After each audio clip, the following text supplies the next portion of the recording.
Hello বন্ধুরা, আবারও চলে এলাম একটা নতুন রান্না নিয়ে। আজকে রান্না করব ওলকপি দিয়ে কাতলা মাছের ঝোল। তার জন্য এখানে মাছগুলো ভালো করে পরিষ্কার করে ধুয়ে নুন হলুদ মাখিয়ে কড়াইয়ে সাদা তেল গরম করে নিয়ে একে একে মাছগুলো ভেজে নিচ্ছি। লাল করে মাছগুলো ভেজে নিয়েছি, এবার তুলে নেব। সব মাছগুলো তুলে নিলাম।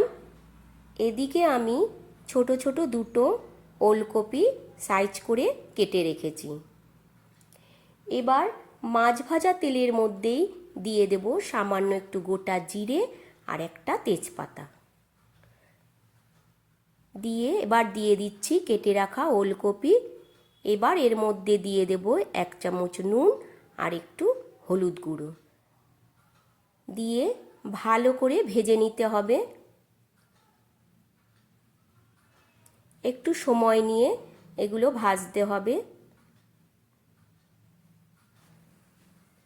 তারপর ভাজা হয়ে গেলে এর মধ্যে দিয়ে দেব জিরে, আদা, কাঁচা লঙ্কা, টমেটো আর পেঁয়াজ বাটা।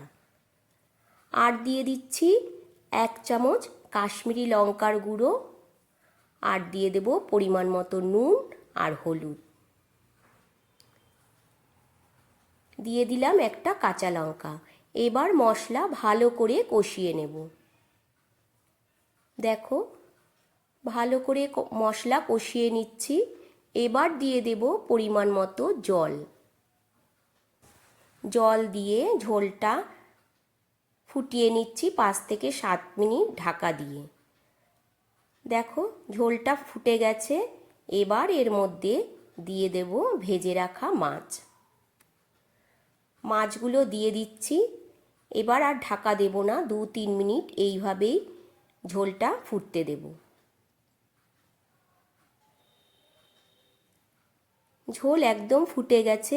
এবার এর মধ্যে দিয়ে দেব ধনেপাতা কুচি।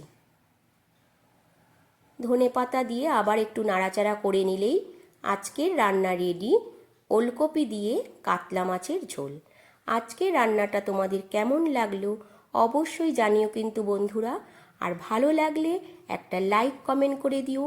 আবারও তোমাদের সাথে দেখা হবে অন্য একটা রান্না নিয়ে। ততক্ষণ তোমরা সুস্থ থেকো, ভালো থেকো।